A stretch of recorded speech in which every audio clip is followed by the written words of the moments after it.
Welcome. Today's project's on the unconscious mind. Now, when you're transitioning from anxiety sufferer to somebody who's more neutral in their emotions, somebody who's a social butterfly, confident, not afraid of traveling out into the unknown and progressing as a human being, that transition period requires learning about what is going on internally. So you have to become the student of anxiety, the student of your internal world. And then you can work with your anxiety systems and your unconscious mind to overcome anxiety. So in this video, let's talk about the unconscious mind and how we can work with it to overcome anxiety. The unconscious mind makes up 90 to 95% of the mind and the body. So it's the iceberg where that 10% is floating above the water, but that 90%, that huge part of the iceberg is underwater. So it's important to learn and understand that 90 to 95% of the unconscious mind that runs us.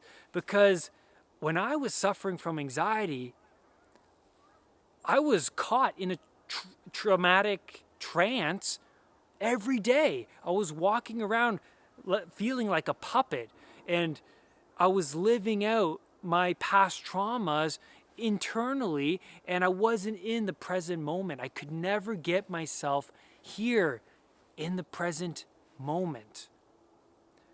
And so it's like when you're driving a car, when you're getting from point A to point B, and then during that travel period, you can't remember how you got to point B, but you got there. You were so caught up in a trance that your unconscious took over and started driving in the car. Your unconscious is powerful. I mean, it makes up most of who we are. And so it's also important to learn about reflexive thoughts because that stems from the unconscious mind.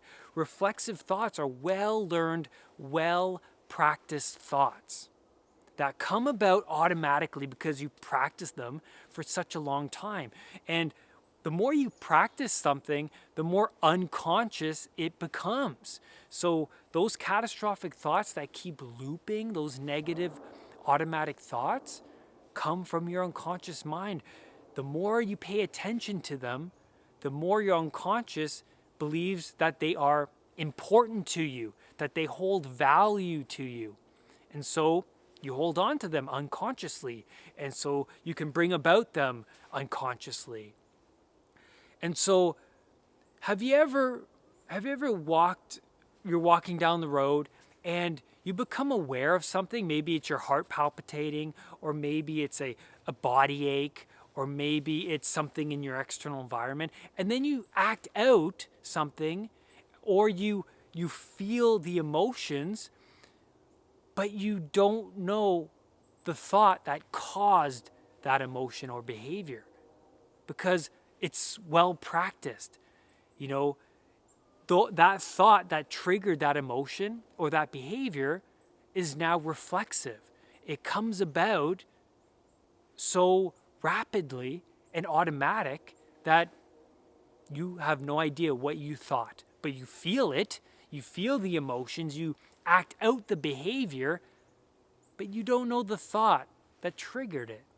Very interesting. That is very interesting. So when you're in a state of hyperawareness and you're walking around extremely sensitized, we are placed outside of our window of tolerance. And so we become overreactive, we become sensitized, and we we perceive everything in our environment to be overwhelming. The light is too bright. All of these thoughts are giving me a headache, and these sensations are too much. I think I'm dying of a serious illness, whatever it is. Everything becomes overwhelming. You don't even socialize with people because everything is just so heightened and emotionally exhausting. So what happens is the guard in your mind left the building. He's on lunch break. So now everything is flooding in. All this outside information is flooding in. You don't know what to pay attention to. Everything is so stimulating in a negative way. And so now that guard has left. And in other words, when I say that guard has left, in other words, your cortex shuts down. And so your primitive system, your anxiety systems take over, and thus everything, all of the information in your external environment gets stored within your unconscious mind. So let's get into the 5 functions of the unconscious. Number 1, it stores memories. Number 2, it runs on habits. Your unconscious runs on habits. It takes 21 days for a habit to become ingrained. So when you start to learn a new habit, a habit that you really want to replace, what happens? You're met with cognitive dissonance. Cognitive dissonance is that feeling behaving, and thinking in a manner that you're not accustomed to. So when you start to do a new habit, what happens? Your unconscious is like, whoa, Brad. You know, this is not you. You don't really do this. And so you are met with all of that resistance because your unconscious is like, this is not the habits I know. The habits the unconscious knows is what makes everything so familiar, right? So when you start to change and shift your habits and move out into the unknown, well, what happens? The unconscious is like, this is not who you really are. And so the Japanese coined the term kaizen, which means constant growth.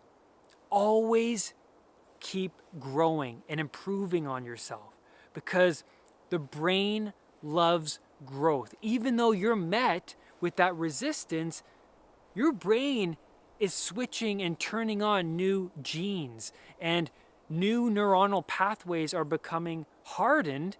And so you're learning and stimulating parts of the brain that, can seem quite daunting at first because it's a new habit, but it's important that you learn and keep on growing as a human being.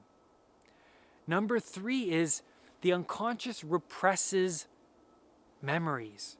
So you might be walking down the road and all of a sudden a memory from your childhood pops up that was really embarrassing, and what happens?